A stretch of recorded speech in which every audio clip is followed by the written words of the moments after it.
반갑습니다. 김영무의 장자미학 편력기 그 13번째 시간입니다. 오늘 이 시간에는 장자가 말한 처녀지형, 즉 그 모양 그 꼴도 하늘의 뜻이라네 하는 말의 의미를 되짚어 보겠습니다. 장자는 곱사등이나 양쪽 대퇴부가 굽은 사람이나 다리가 잘린 사람이나 모기에 사발만한 큰 혹이 붙은 사람이나 입술이 없는 사람 등과 같이 외모가 극히 추악하고 기형적인 인물들을 일삼아 인간세나 덕충부 편 등에 등장시켜서 겉으로 드러난 모양 뒤에 잠재되어 있는 그들의 덕을 들추어내면서 널리 홍보하려 들었습니다. 이름이 소통할 소자 소인 불구자가 있었는데 턱은 배꼽에 붙어 있고 어깨는 머리보다 높았으며 등뜰미는 하늘을 가리키고 오장은 머리 위에 있었으며 두 넓적다리는 갈비뼈가 되다시피 했다. 바느질을 하고 빨래를 하여 먹고 살기는 넉넉했다. 점을 치면 쌀을 얻으니 열 식구를 좋게 먹일 수도 있었다. 나라에서 병사를 징집해도 병신은 팔을 흔들며 그 사이에서 놀리며 나라에 큰 역사가 있어도 병신이어서 부역을 배당받지 않는다. 나라에서 병자에게 곡식을 내리면 쌀 3가마니와 10묶음의 뗄나무도 받는다. 대저 몸이 병신인 자도 좋게 몸을 보양하고 천수를 다 하거늘 하물며 덕이 병신이면 함께 말해 무엇하랴. 내편 인간세. 몸이 병신이어서 오히려 천수를 다 누릴 수 있었다는 역설적인 논리로 몸이 성하고도 좋아 날뛸 까닭이 전혀 없다는 뜻을 밝히고 있는 내용입니다. 장자는 도계의 도사들처럼 불로 장생을 꿈꾼 적은 없지만 적어도 천수는 온전하게 누릴 수 있어야 한다는 생각을 지니고 있었습니다. 사람들이 천수를 누림이란 자연과 함께함이 되어서 도리를 따름이고 그것은 당연지사라는 것이 되었습니다. 노나라에 발꿈치가 잘린 왕태라는 자가 있었다. 그를 따르는 제자들이 공자와 맞먹을 정도였다. 상제가 공자에게 물었다. 왕태는 발꿈치가 잘린 올자, 즉 지체 불구자에 불과합니다. 그런데 그를 따르는 제자가 선생과 노나라를 양분하고 있습니다. 그는 서 있을 뿐 가르치지도 않고 앉아있을 뿐 토론하지도 않으나 사람들이 빈손으로 왔다가 가득 채워 가지고 갑니다. 진실로 말 없는 가르침이요 형체 없이 마음을 다스리는 자일까요? 이 사람은 누구입니까? 공자가 답했다. 그분은 훌륭한 성인이다. 나는 줄곧 뒤처져 아직 찾아뵙지 못하고 있을 뿐이다. 나는 장차 그를 스승으로 삼으려 한다. 내편 덕충부. 이 우화를 통해서는 장자가 은근히 공자를 향해 조소를 머금고 있습니다. 이를테면 형벌에 의해 발꿈치가 잘린 올자를 등장시킨 다음 그가 무엇을 가르치거나 무슨 말을 하려 들지도 않고 그냥 조용히 앉아있을 뿐이라는 심재자망의 모습을 묘사한 뒤에 공자로 하여금 그를 향해 위대한 성인이라 부르게 하지 않았겠어요? 그리고 공자가 그를 스승으로 모시고 싶다는 말을 하게 함으로써 올자가 세상 사람들의 존경을 한몸에 받고 있다는 사실도 간접적으로 일러주기도 했습니다. 그러면서 장자는 내편 덕충부에서 도가 그 외모를 주었고 하늘이 그 모양을 주었으니 몰골이 훌륭하거나 추한 것으로 인해 그 자신의 마음을 상하는 것이 없다 하는 결론을 내렸습니다. 청나라 초기의 철학자 왕부지도 미추의 문제에 대해 다음과 같은 해석을 내렸습니다. 도가 그 모양을 주었으니 모양이 아름답고 추한 것 또한 도이다.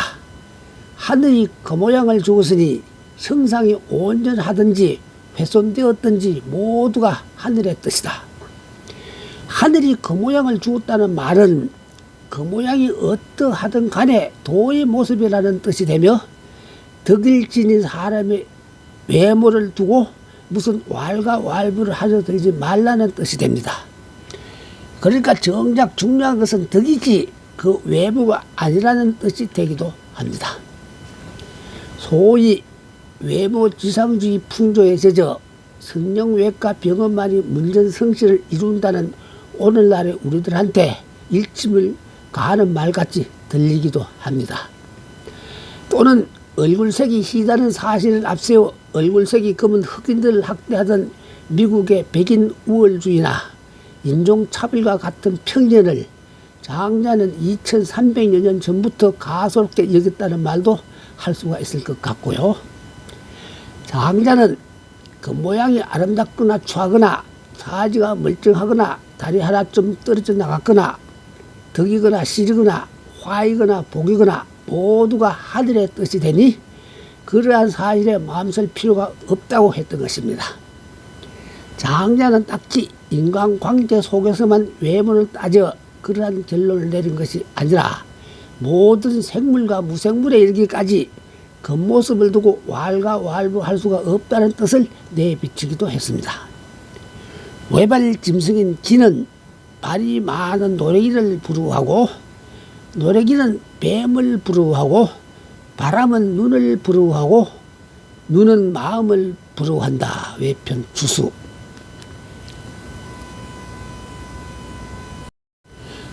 이와 같은 인용물의 뒤를 이어 장자는 상대를 부러워하기 시작하면 한이 없을 뿐만 아니라 자기 자신마저 고통스럽게 만들 테니 하늘이 준 그 모양 그대로 살아야 한다 하는 뜻을 개진하기도 했습니다. 물론 이러한 내용들은 앞에서 미추는 차별이 없고 도는 하나로 통할 수 있다 하는 도통위일의 논리와 같을 뿐만 아니라 괴석의 아름다움과도 같은 내용이 되기도 하며 자망이란 개념이 포괄하고 있는 뜻이 되기도 합니다. 그럼에도 불구하고 여기서 다시 한번 살펴보는 까닭은 그러한 이론들이 중국의 예술에 실제로 한 유파를 이룰 만큼 기대한 결과로 나타나 있기 때문입니다. 우리가 흔히 감상할 수 있는 중국 화들 중에서 일사마 지체 불구자나 곱사등이와 같은 괴이한 인물들이 나오는 그림들은 바로 이 미학적 원리가 적용된 결과물이 되었던 것입니다. 우리가 가장 쉽게 접할 수 있는 이런 유파의 그림이 바로 눈알만 툭 붉어진 달마도가 될 것입니다. 혹은 곱사등이가 산수화의 업으로 등장하는 경우도 좋은 예가 될 것 같습니다. 이와 관련되는 사실 중에 또 한 가지로서는 중국의 산수화에 등장하는 인물들은 고관 대작들이 아니라 대개가 어부이거나 걸성의 모습이거나 은일 거사 등이거나 동자들임을 말할 수 있겠습니다. 그러한 사실은 결코 우연이 아니라 산수화는 애초부터 장자 미학에서 비롯된 결과물임을 일러주는 신뢰가 되기도 하는 것입니다. 이를테면 자기를 일삼는 고관 대작들과 같은 벼슬아치들은 언감생심 도가 살아있는 산수에 몸을 실을 수가 없다고 보았던 것입니다. 장자의 세계편에서 거론했던 과대망상적 폭군 송강왕을 회상해 보시면 또 다른 당성도 발견하실 수 있을 것입니다. 장자는 발이 잘려 추한 용모가 되어 있는 사람을 두고 다른 점에서 보면 간과 쓸개는 초나라와 월나라만큼 다르지만 같은 점에서 보면 만물은 모두 하나이다. 대저 그런 사람은 귀와 눈이 좋아하는 것을 생각하지 않고 덕이 조화로운 곳에 마음을 논일게 하며 사물을 일체로 보고 그 덕실을 보지 않는다. 그러므로 다리를 잃었음에도 몸에 묻은 흙을 떨어버리는 것처럼 생각한다 하는 말을 내편 덕충부에서 했습니다. 이 부문에 대해 장자를 처음 책으로 정리한 바가 있는 고대 중국 이 나라의 곽상도 다음과 같은 해석을 내렸습니다. 나에게는 무엇이 없거나 남의 것과 같지 않고 그리하여 남들과 다른 생사 변화를 겪는다 해도 그것은 내 잘못이 아니다. 죽고 사는 것은 잠들거나 깨는 것과 같은 것이고 형태라는 것은 여행길에서 머무는 것과 같으니 생명을 버리는 것 또한 신발을 벗는 것과 같은 것이며 발이 잘린다는 것 또한 흙을 잇는 것과 같다. 만물이 모두 한 가지라는 의미의 만물 계일이란 이치를 알면 형태를 벗어날 수가 있고 형태를 벗어나면 천명에 안주할 수가 있다는 뜻이 됩니다. 천명에 안주할 수 있으면 덕을 지는 인간이 되고 어쩔 수 없는 것을 알고 이를 마치 운명처럼 안주할 수 있으면 이는 덕이 지극한 것이라고 했습니다.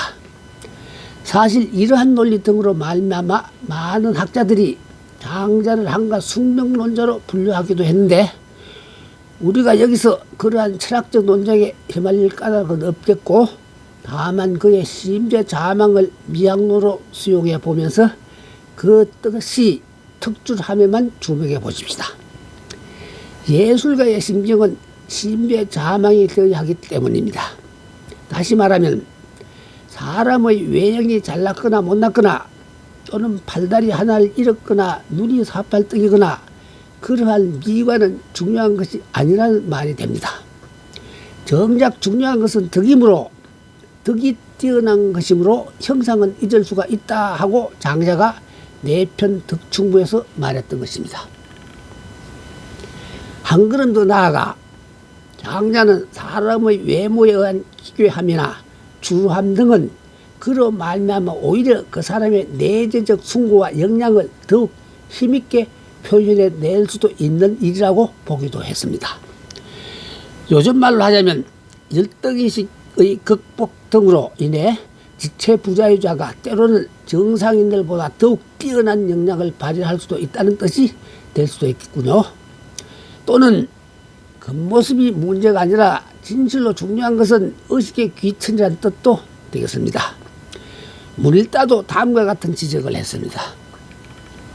팔다리가 끊어지고 부서진 인물들인 지지소나 불교 그림 중에 달마도 등은 중국 예술에서 두 가지의 가장 특색이 있는 예술품으로 볼 수가 있다. 바로 달마도가 그림이 시를 품고 있다 하는 의미의 화중유시와 마찬가지로 글 중에도 청출을 그림으로 그린 것이 있으니 고동이나 고옥과 같은 인물 등은 모두 중국 예술에서 극히 고고하고 순수한 경계를 대표하는 것이다. 종백화 또한 장자의 문장 속에 묘사된 괴상하고 특이한 인물들은 대부분 뒷날 당 송나라 화가들이 불교 그림 속에 아라한을 그릴 때 마음속에 번번이 되었다고도 했습니다. 장자의 계시는 사람들의 심미의식을 확대시켰고 사람들이 생활로부터 외모가 추루하면서도 내재적 정신 역량을 갖춘 사람들을 발현하도록 만들었으며 이로부터 중국 고전 예술의 화랑에는 기괴한 신미 형상이 가득 차게 만들기도 했던 것입니다. 해자가 장자에게 물었다. 사람은 본래부터 정이 없는 것인가? 장자가 그렇다네 하고 대답했다. 해자가 다시 물었다. 사람이면서 정이 없다면 어찌 사람이라 할 수 있겠는가? 장자가 답했다. 도가 그의 모습을 주었고 하늘이 그의 형태를 주었네. 어찌 그를 사람이라 부르지 않을 수 있겠는가? 해자가 물었다. 이미 인간이라고 부른다면 어찌 정이 없다고 하겠는가? 장자가 답했다. 내가 말하는 정이란 옳다 그러다 하는 분별을 말하는 것일세. 내가 정이 없다고 한 것은 사람이 좋고 싫은 마음으로 그 몸을 상하지 않는 것일세. 즉 항상 자연에 맡기고 삶을 더 보태지 않는 것을 말한 것일세. 해자가 물었다. 삶을 덧붙이지 않고 어떻게 몸을 지탱할 수 있겠는가? 장자가 답했다. 도는 모습을 부여했고 자연은 형태를 부여했으니 좋고 싫은 마음으로 그 몸을 안에서 상하게 하지 말아야 하네. 지금 그대는 정신을 소외시키고 정기를 수고롭게 하여 나무에 기대어 엎조리고 마른 오동나무에 기대어 졸고 있네. 자연이 그대의 몸을 선택했는데 그대는 단단하다느니 희다느니 지적이고 있구려. 내편 덕충부.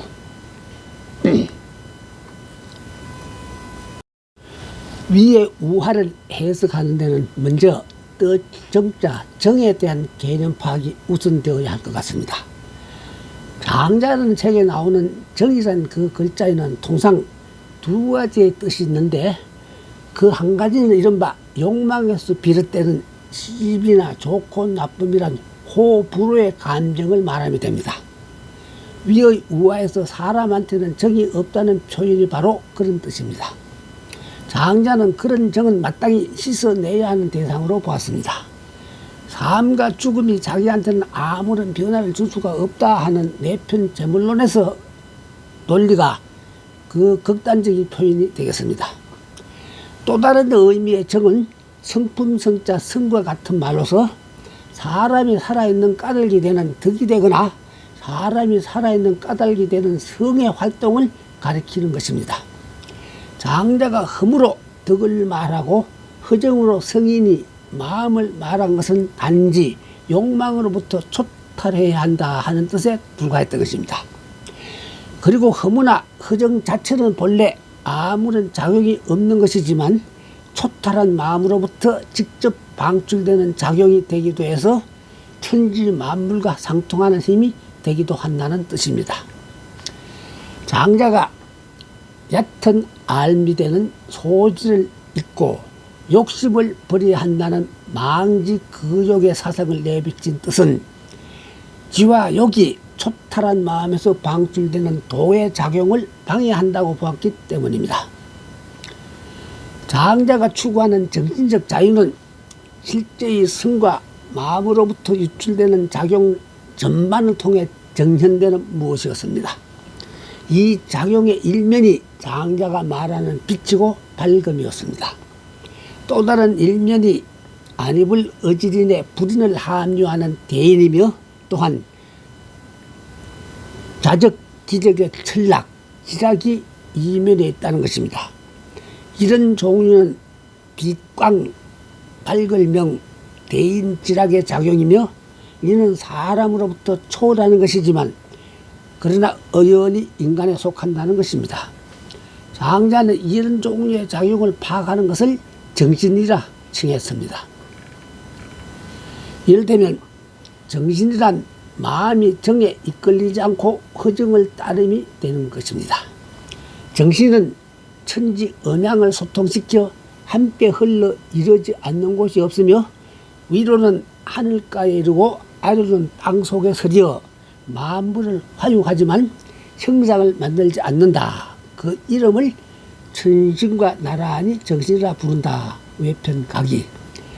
중국 문화사에 나타난 정신이란 말은 이로부터 나타났고, 장자는 정과 성은 본질상 분별이 없다는 의미에서 정의를 했던 것입니다. 상실은 빛을 타고 있지만 자신은 형체가 전혀 없소. 이를 일러 밝게 비춤이라 하오. 밝을 명을 이루고 정을 다하면 천지가 즐거워하고 만물 만사의 분별이 사라지고 만물은 본성을 회복하오. 이를 일러 본명이라 하오. 외편천지. 위에 나오는 정은 덕과 성을 통해 직접 발생하는 작용을 가리킵니다.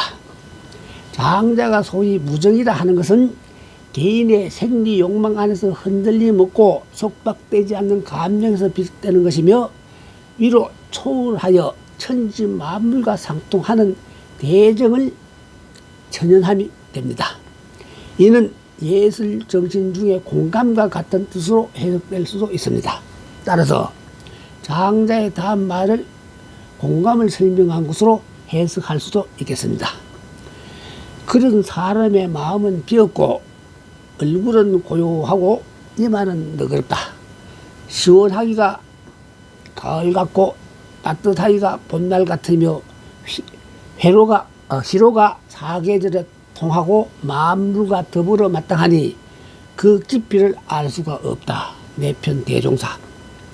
화평하고 즐거운 기운을 소통하게 하여 기쁜 마음을 잃지 않고 밤낮으로 틈이 벌어지지 않도록 하면 만물과 더불어 화평한 봄이 된다. 내편 덕충부.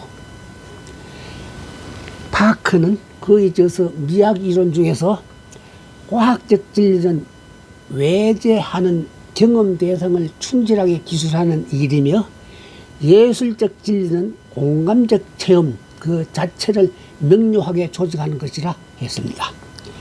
장자는 허정지심에서 바라는 공감은 사물과 더불어 마땅함이 있고 만물과 더불어 봄이 된다는 표현 등으로 이른바 전인격적으로 충만된 공감을 말해주고 있는 것입니다.